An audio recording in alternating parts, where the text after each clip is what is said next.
Coming back to the players, the professional players that you are taking care of,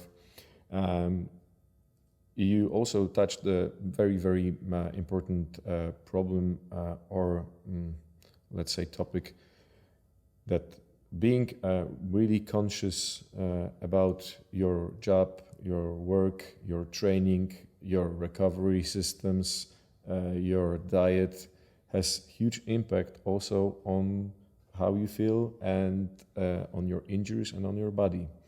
And you said that you're happy to have those guys next to you because they are true professionals. And I wanted to ask you,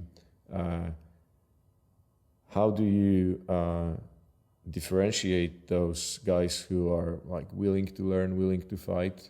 How do you actually how is it to work with such professionals, and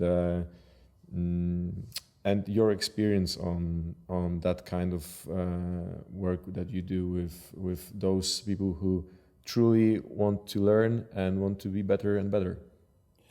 Yeah, well, I think in the world of sports, not just football, we have three types of athletes. We have very talented athletes who are very motivated to succeed. We have very talented athletes who are not motivated to succeed. Okay, and we have untalented athletes who can also be so these are actually four entities who can be very motivated and very unmotivated. So to me, the motivation is very important.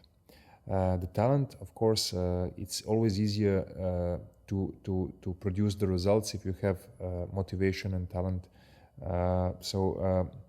All those players that I'm still working with, which are playing abroad, started as young players, 15, 16-year-olds, and at that time they already had determination to succeed in the career, and they were talented.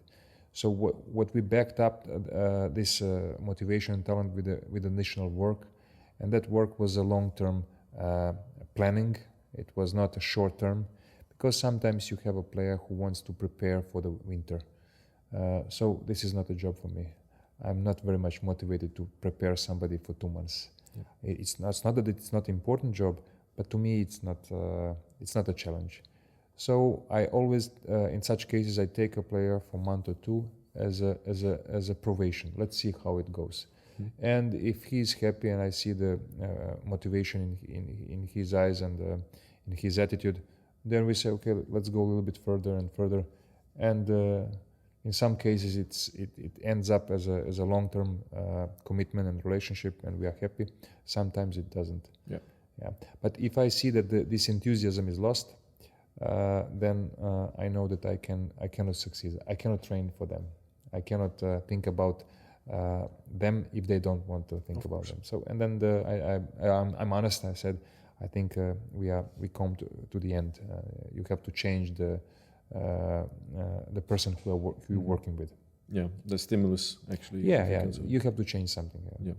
I know. And it's normal. I think it's normal.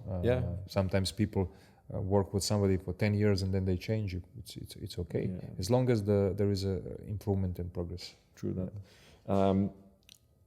I know that we are before the day 2 of the course, but tomorrow there is a practice waiting for us, and if you can tell the secret about what will be going on for tomorrow.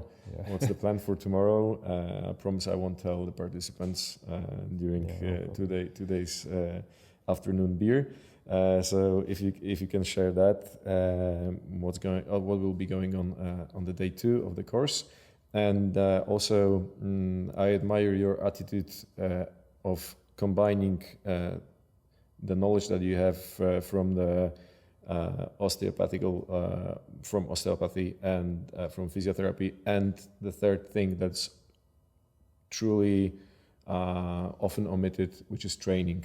Exercise part, yeah. That's why your philosophy is to combine those 3 things, and I find it really interesting and efficient, I would say, especially if you're working with a person who is training. So coming back to the training part, please share us what will be going on when it comes to tomorrow practice during the athletic groin course. So tomorrow we will start with the rehabilitation part, and our attention is to show a plan how to rehabilitate and how to recover and recondition an athlete who has a chronic long-standing groin problem. So it's 3 or more months of chronic groin pain which is getting worse, and where the surgery is not a good solution, and we need to solve the problem. So today we saw some elements of this therapy which are related to the manual stuff, but in the end, what we have to recover neuromuscular functions. These include range of motion in the hips. These include muscle strength and power. These include good coordination, and in the end, we have to restore the complete football-specific fitness. So it's all part of the rehabilitation. So to me, rehabilitation and training are one thing. I just adjust my approach in terms of exercises, intensity, and volume with respect to the tissue that is being stressed. If the tissue needs less stress at the beginning, then we modify this.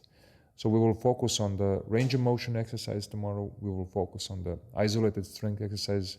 We will focus on the exercises, strength exercises which require more coordination and less output from a certain muscle.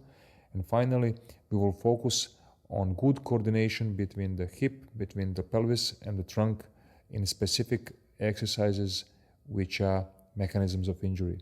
So these will be change of direction, kicking, and let's say a stretch type exercise where we stretch the muscles when we try to do the long stride.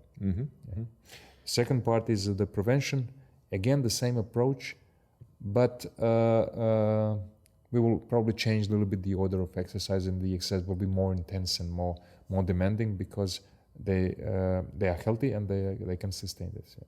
We will see if they are healthy. Yeah, I think so. I think they are. Goran, it's a pleasure to have you here and to be your host at Rehaedukacja. So this is my first podcast, so thank you. Yeah, it's my first podcast too, so definitely I have to remind when I went to your course when it comes to plyometrics, because it had to be 2014 then. So once again, thank you for being... I have a plyo course next weekend. Yeah, maybe I will go then. Exactly. So thank you once again. That was a pleasure to have you here. For inviting me. To have that conversation. Pleasure is likewise. Hopefully many physios and strength and conditioning trainers will get something out of it. So thank you once again. Poland is a big country, so a big market. I think you have let's say a lot of opportunities for progress, and I would be more than happy to come if I can help. Excellent. So you are more than invited. Good. Dzięki jeszcze raz. To był pierwszy podcast Rehaedukacji z profesorem Goranem Markoviciem po pierwszym dniu szkolenia Athletic Groin. Mam nadzieję, że Wam się podobało. Jeśli będzie to za długi podcast, to po prostu podzielimy go na kilka części, żebyście mogli sobie zobaczyć. Do zobaczenia wkrótce i wszystkiego dobrego, na razie.